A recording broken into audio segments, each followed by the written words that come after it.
नमस्कार। अरुणाचल समाचार में आपका स्वागत है। मैं हूं मनोज कुमार शर्मा। आइए बुलेटिन में सबसे पहले देखते हैं मुख्य समाचार। प्रधानमंत्री नरेंद्र मोदी ने 2 अक्टूबर को गांधी जयंती और आगामी त्योहारों को देखते हुए लोगों से स्थानीय उत्पादों की खरीद की अभियान को तेज करने की अपील। प्रधानमंत्री ने देशवासियों से पैकिंग के लिए स्थानीय स्तर पर बने गैर प्लास्टिक थैलों का उपयोग करने का किया आह्वान।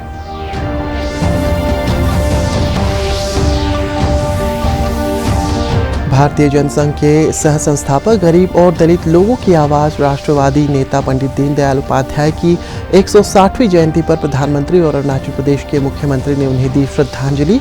ईटानगर और दिरांग में पंडित दीनदयाल उपाध्याय की जयंती पर पौधारोपण कार्यक्रम आयोजित। प्रधानमंत्री नरेंद्र मोदी 1 अक्टूबर को देश में 5G मोबाइल सेवा का करेंगे शुभारंभ। केंद्रीय संचार और सूचना प्रौद्योगिकी मंत्री अश्विनी वैष्णव ने कहा, केंद्र सरकार 2 वर्ष के भीतर पूरे देश में 5G सेवा उपलब्ध कराने हेतु 3 करोड़ रुपए का करेगी निवेश।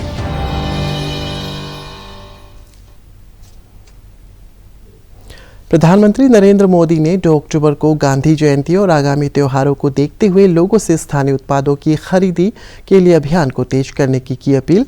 आज आकाशवाणी से मन की बात कार्यक्रम में देशवासियों को संबोधित करते हुए प्रधानमंत्री ने इस बात पर जोर दिया कि लोगों को खादी, स्थानीय हथकरघा और हस्तशिल्प सहित स्थानीय उत्पादों की खरीद भी करनी चाहिए। श्री मोदी ने कहा है कि स्थानीय कारीगर, शिल्पकार और कारोबारी भी हमारे त्योहारों का हिस्सा है। प्रधानमंत्री ने त्योहारों के दौरान पैकिंग और पैकेजिंग के लिए पॉलीथीन बैग के उपयोग पर निराशा व्यक्त करते हुए देशवासियों से अपील की कि वे केवल गैर प्लास्टिक थैलों का उपयोग करें जो स्थानीय स्तर पर बने हों। मेरे प्यारे देशवासियों, इस समय देश में चारों ओर उत्सव की रौनक है। कल नवरात्रि का पहला दिन है। इसमें हम देवी के पहले स्वरूप मां शैलपुत्री की उपासना करेंगे। यहां से 9 दिनों का नियम, संयम और उपवास, फिर विजयादशमी का पर्व भी होगा। यानी एक तरह से देखें तो हम पाएंगे कि हमारे पर्वों में आस्था और आध्यात्मिकता के साथ साथ कितना गहरा संदेश भी छिपा है। अनुशासन और संयम से सिद्धि की प्राप्ति और उसके बाद विजय का पर्व, यही तो जीवन में किसी भी लक्ष्य को प्राप्त करने का मार्ग होता है।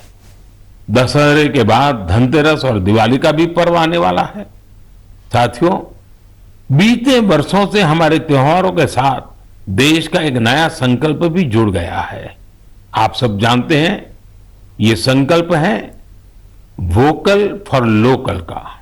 अब हम त्योहारों की खुशी में अपने लोकल कारीगरों को, शिल्पकारों को और व्यापारियों को भी शामिल करते हैं। आने वाले 2 अक्टूबर को बापू की जयंती के मौके पर हमें इस अभियान को और तेज करने का संकल्प लेना है। खादी, हैंडलूम, हैंडीक्राफ्ट, ये सारे प्रोडक्ट के साथ साथ लोकल सामान जरूर खरीदें। आखिर इस त्योहार का सही आनंद भी तब है जब हर कोई इस त्योहार का हिस्सा बने। इसलिए स्थानीय प्रोडक्ट के काम से जुड़े लोगों को हमें सपोर्ट भी करना है। एक अच्छा तरीका यह है कि त्योहार के समय हम जो भी गिफ्ट करें उसमें इस प्रकार के प्रोडक्ट को शामिल करें। इस समय यह अभियान इसलिए भी खास है क्योंकि आजादी के अमृत महोत्सव के दौरान हम आत्मनिर्भर भारत का भी लक्ष्य लेकर चल रहे हैं, जो सही मायने में आजादी के दीवानों को एक सच्ची श्रद्धांजलि होगी। इसलिए मेरा आपसे निवेदन है कि इस बार खादी, हैंडलूम या हैंडीक्राफ्ट इस प्रोडक्ट को खरीदने के आप सारे रिकॉर्ड तोड़ दें। हमने देखा है त्योहारों पर पैकिंग और पैकेजिंग के लिए पॉलीथीन बैग्स का भी बहुत इस्तेमाल होता रहा है। स्वच्छता के पर्वों पर पॉलीथीन का नुकसानकारक कचरा, ये भी हमारे पर्वों की भावना के खिलाफ है। इसलिए हम स्थानीय स्तर पर बने हुए नॉन प्लास्टिक बैग्स का ही इस्तेमाल करें। प्रधानमंत्री नरेंद्र मोदी ने कहा है कि हाल ही में मध्य प्रदेश के कूनो राष्ट्रीय उद्यान में छोड़े गए चीतों पर नजर रखने के लिए एक कार्यबल का गठन किया गया है। उन्होंने कहा है कि कार्यबल इस बात पर नजर रखेगा कि चीते नए वातावरण में अपने आप को किस प्रकार से ढाल रहे हैं। प्रधानमंत्री ने सभी से MyGov मंच पर चीतों के बारे में आयोजित प्रतियोगिता में भाग लेने का आग्रह किया। उन्होंने लोगों से कहा है कि वे चीतों के बारे में अभियान का नाम रखने के लिए अपने विचार बताएं। प्रधानमंत्री ने कहा है कि इस प्रतियोगिता में भाग लेकर लोग चीता देखने का अवसर पा सकते हैं। फोर्स बनी है, यह टास्क फोर्स चीतों की मॉनिटरिंग करेगी और ये देखेगी कि यहाँ के माहौल में वो कितने घुल मिल पाए हैं। इसी आधार पर कुछ महीने बाद कोई निर्णय लिया जाएगा और तब आप चीतों को देख पाएंगे। लेकिन तब तक मैं आप सबको कुछ कुछ काम सौंप रहा हूं। इसके लिए MyGov के प्लेटफॉर्म पर एक कंपटीशन आयोजित किया जाएगा जिसमें लोगों से मैं कुछ चीजें शेयर करने का आग्रह करता हूं। चीतों को लेकर जो हम अभियान चला रहे हैं, आखिर उस अभियान का नाम क्या होना चाहिए? क्या हम इन सभी चीतों के नामकरण के बारे में भी सोच सकते हैं कि इनमें से हर एक को किस नाम से बुलाया जाए? वैसे ये नामकरण अगर ट्रेडिशनल हो तो काफी अच्छा रहेगा, क्योंकि अपने समाज और संस्कृति, परंपरा और विरासत से जुड़ी हुई कोई भी चीज हमें सहज ही अपनी ओर आकर्षित करती है। यही नहीं, आप ये भी बताएं आखिर इंसानों को एनिमल्स के साथ कैसे बिहेव करना चाहिए। हमारी फंडामेंटल ड्यूटीज में भी तो रिस्पेक्ट फॉर एनिमल्स पर जोर दिया गया है। मेरी आप सभी से अपील है कि आप इस कंपटीशन में जरूर भाग लीजिए। क्या पता इनाम स्वरूप चीते देखने का पहला अवसर आपको ही मिल जाए। भारतीय जनसंघ के सह संस्थापक, गरीब और दलित लोगों की आवाज, राष्ट्रवादी नेता पंडित दीनदयाल उपाध्याय की आज 160वीं जयंती है। भारतीय राजनीति के इतिहास में प्रमुख व्यक्तित्वों में से एक पंडित दीनदयाल उपाध्याय की जयंती 25 सितंबर को हर साल अंत्योदय दिवस के तौर पर मनाया जाता है। इस अवसर पर प्रधानमंत्री नरेंद्र मोदी और मुख्यमंत्री पेमा खांडू ने पंडित दीनदयाल उपाध्याय की जयंती पर राष्ट्रीय निर्माण में उनके योगदान को याद किया। ईटानगर राजधानी क्षेत्र के बोरूम विलेज में आयोजित पंडित दीनदयाल उपाध्याय जयंती कार्यक्रम के तहत मुख्यमंत्री और स्थानीय विधायक तेची कासो ने पौधारोपण किया। इस मौके पर पार्टी कार्यकर्ताओं के साथ ही श्री खांडू ने मन की बात सुनी।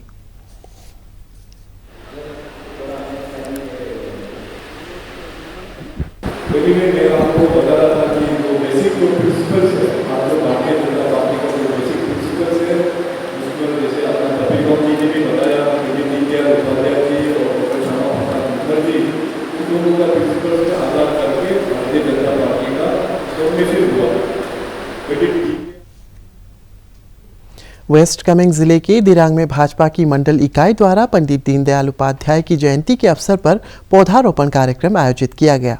इस अवसर पर मन की बात कार्यक्रम का सीधा प्रसारण देखने की व्यवस्था की गई थी, जिसमें बड़ी संख्या में कार्यकर्ता मौजूद थे।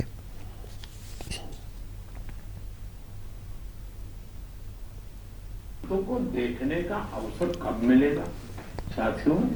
वो कितने घुल मिल पाए इसी आधार। तो आज हमारे जो ट्री प्लांटेशन का प्रोग्राम था सेवा पखवाड़े के तहत, उसमें हमारे चीफ गेस्ट के तौर पर हमारे जेपीसी वेस्ट कामेंग जी पधारे हैं और मन की बात का प्रोग्राम भी हुआ। साथ साथ में हमारे दिरांग मंडल के सभी बीएलसी के और बूथ के कार्यकर्ता लोग भी साथ में शामिल हुए। तो प्रोग्राम अच्छी तरह से संपन्न हुआ। हम वृक्षारोपण का कार्यक्रम भी हुआ। सभी का श्रेय मैं अपने माननीय विधायक कृपा सिंह जी को देना चाहूंगा, क्योंकि उनका सहयोग के बगैर ये सब संभव नहीं होता। प्रधानमंत्री नरेंद्र मोदी ने 1 अक्टूबर को देश में 5G मोबाइल सेवा का शुभारंभ करेंगे। केंद्रीय संचार मंत्रालय के अंतर्गत कार्यरत राष्ट्रीय ब्रॉडबैंड मिशन ने बताया कि नई दिल्ली के प्रगति मैदान में इंडिया मोबाइल कांग्रेस में इस सेवा की शुरुआत की जाएगी। ये देश के डिजिटल बदलाव और संपर्क को नई ऊंचाइयों पर ले जाएगी। इधर केंद्रीय सूचना और प्रसारण प्रौद्योगिकी मंत्री अश्विनी वैष्णव ने कहा है कि सरकार की मंशा 2 वर्ष के भीतर पूरे देश में 5G सेवा उपलब्ध कराने की है। उन्होंने बताया है कि जल्द देश में 5G सेवा शुरू की जाएंगी और इसके लिए 3 लाख करोड़ रुपए का निवेश किया जाएगा। मुख्यमंत्री पेमा खांडू ने अपने एक ट्वीट में बताया है कि ई ऑफिस को लागू करने में पूर्वोत्तर राज्यों में अरुणाचल प्रदेश को पहला रैंक मिला है। श्री खांडू ने कहा है कि ये उपलब्धि सरकार की पारदर्शिता और जवाबदेही को सुनिश्चित करने की प्रतिबद्धता को दर्शाता है। मुख्यमंत्री ने बताया है कि राज्य सचिवालय, सभी निदेशालयों, अधिकतर जिला मुख्यालयों में ई गवर्नेंस को सुनिश्चित करने के लिए ई ऑफिस प्लेटफॉर्म का प्रभावी तरीके से गुड गवर्नेंस के लिए उपयोग किया जा रहा है। मुख्यमंत्री पेमा खांडू ने कहा है कि क्वालिटी हेल्थ इंफ्रास्ट्रक्चर उपलब्ध कराने के लिए सरकार प्रतिबद्ध है। अपने एक ट्वीट में मुख्यमंत्री ने कहा है कि राज्य सरकार सरकारी अस्पतालों को अपग्रेड कर रही है और लोगों को बेहतर स्वास्थ्य सुविधाएं नजदीकी स्वास्थ्य केंद्र में सुनिश्चित करने के लिए आधारभूत सुविधाओं के विकास के साथ ही चिकित्सा उपकरण उपलब्ध करा रही है। बाकिन-परतिन जनरल अस्पताल पासीघाट को अपग्रेड कर 300 बिस्तरों के अस्पताल और आर.के. मिशन अस्पताल ईटानगर को 200 बिस्तरों के अस्पताल के रूप में विकसित कर रही है। ट्रिम्स नाहरलगुन में नर्सिंग कॉलेज और नर्सिंग हॉस्टल के निर्माण कार्य के साथ ही आधुनिक सुविधाओं का विस्तार जारी है। आज विश्व फार्मासिस्ट दिवस है।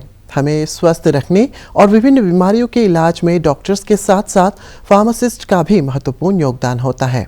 फार्मासिस्ट को केमिस्ट भी कहा जाता है और उन्हें मेडिसिन के बारे में अच्छी जानकारी होती है। अंतर्राष्ट्रीय स्तर पर हर साल 25 सितंबर को इंटरनेशनल फार्मास्यूटिकल फेडरेशन के नेतृत्व में विश्व फार्मासिस्ट दिवस मनाया जाता है। इसका उद्देश्य दुनिया के सभी फार्मासिस्टों को धन्यवाद कर उनके कार्यों को उजागर करना है। इधर ईस्ट सियांग जिले के एपेक्स प्रोफेशनल यूनिवर्सिटी पासीघाट में आयोजित विश्व फार्मासिस्ट दिवस कार्यक्रम में फार्मासिस्टों के लिए एक दिन का प्रशिक्षण कार्यक्रम आयोजित किया गया। इस अवसर पर डायरेक्टर ऑफ हेल्थ सर्विसेज के संयुक्त निदेशक डॉक्टर तालुम तालु और विश्वविद्यालय के कुलपति डॉक्टर पी अजीत कुमार सहित कई गणमान्य व्यक्ति मौजूद थे। Pharmacy profession you are living, you just the doctor, the clinician will order the medication. It will just go to the pharmacy by online. The robotic pharmacy system will just go to the exact place where it is kept. It will bring the medicine to the counter. The name of the person will be called and the system will speak that you are supposed to take so many medicines, so much time, and that's the end of it. Then where is your requirement? It's high time that dispensing pharmacists have to get transformed into what? Clinical and counseling pharmacists. Those days, with all respects to medical profession and our deputy directors are sitting here, I have to address my gathering in this way that it's high time that you have to show the integrity of your profession. ये जो हमारे आज के दिन जो pharmacist है उन लोगों का एक फार्मासिस्ट डे है, तो इनमें इन लोगों का बहुत हमारे हेल्थ प्रोफेशन में इन लोगों का बहुत ही रोल है। जैसे मैंने कहा है, एक मरीज we can not imagine patient without a doctor and we can not imagine medicine without a pharmacist. तो इसीलिए मिजोरम में म्यांमार से लगती सीमा के पास 168 करोड़ रुपए से अधिक की प्रतिबंधित मेथाम्फेटामाइन टैबलेट बरामद हुई है। चम्फई जिले के मेलबुक गांव में असम राइफल्स और राज्य पुलिस के अभियान में एक महिला तस्कर के पास से इस दवा की 5,05,000 गोलियां बरामद की गई। असम राइफल्स के अधिकारियों ने बताया है कि आरोपी महिला और जब्त की गई दवा को आगे की जांच और कानूनी कार्रवाई के लिए जोखावथर थाने को सौंप दिया गया है। अरुणाचल गॉट टैलेंट सीजन 5 की प्रतियोगिता का खिताब तानी डॉटर्स क्रियो ने जीता है, जबकि यंग बीट्स दूसरे और धीचिक कू तीसरे स्थान पर रहा। शनिवार को Dorji Khan state convention hall में आयोजित इस प्रतियोगिता के समापन समारोह में ईटानगर के जिला उपायुक्त तालो पोतम सहित कई गणमान्य व्यक्ति मौजूद थे।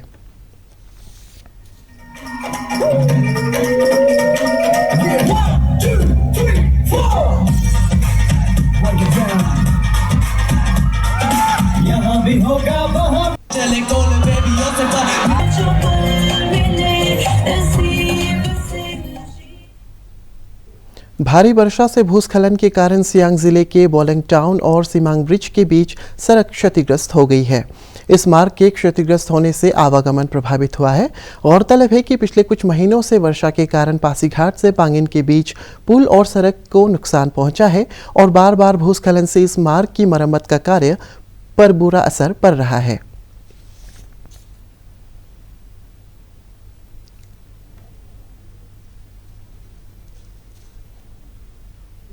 अरुणाचल प्रदेश के सभी जिलों में राष्ट्रीय पोषण माह के तहत दैनिक आहार में पोषक तत्वों के विषय में लोगों को जागरूक किया जा रहा है।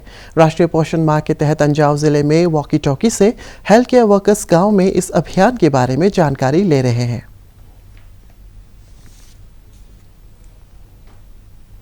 Arunachal state rural livelihood mission के तहत स्व सहायता समूहों के सदस्यों को खाद्य उत्पादों के पैकेजिंग, लेवलिंग और ब्रांडिंग का प्रशिक्षण दिया जा रहा है।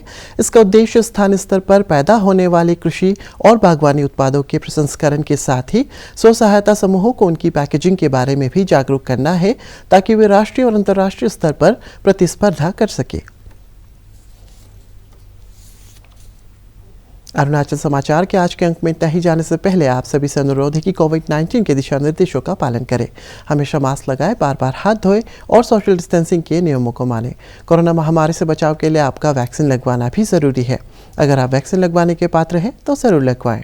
हम कल फिर हाजिर होंगे अरुणाचल और देश दुनिया की खबरों के साथ। चलते चलते आपको बता दें कि आप अरुणाचल समाचार हमारे YouTube channel DD news Arunachal पर भी देख सकते हैं। देखते रहिए अरुण प्रभा। नमस्कार।